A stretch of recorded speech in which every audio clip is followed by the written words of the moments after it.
Isang 40 anyos na dating rebelde ang sumuko sa mga otoridad matapos ang ilang taon na pagkakasangkot sa armadong kilusan.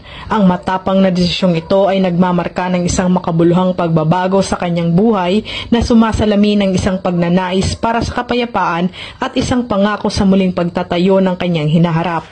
Ang pagsuko ng dating rebelde ay matagumpay na pinadali ng coordinated effort ng 2nd Provincial Mobile Force Company, Provincial Intelligence Unit at Lagunoy Municipal Police Station na pawang nasa ilalim ng Camarines Sur Police Provincial Office. Ang karagdagang suporta ay nagmula sa Colt 1 Intelligence Platoon at S2 Section ng 83rd Infantry Battalion ng Philippine Army. Gayon din ang 92nd and 93rd Disaster Response Companies, ang 95th Mobile Company, 9th Maneuver Infantry Battalion, ang Mobile Intelligence Group 5 at ang 5th Intelligence Support Unit. Ipapatala siya sa Enhanced Comprehensive Local Integration Program. Ang inisyatibo na ito ay idinesenyo upang magbigay ng kinakailangang suporta at mapagkukunan habang sinisimulan niya ang pagbabagong paglalakbay na ito.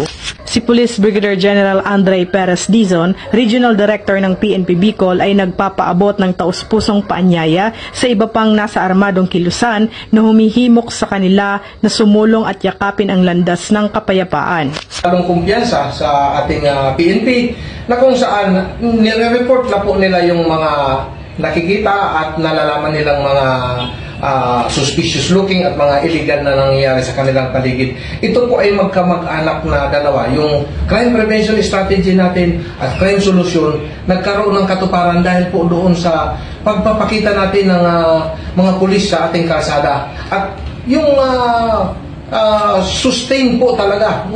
Hindi po ito ningas kugon. Since day one till now, sustain po yung ating ginagawang police visibility. Mula dito sa Legazpi City, Albay, ako ang inyong PNN correspondent, Patrolwoman Vanessa Sol, alagad ng batas, tagataguyod ng Balitang Pulis.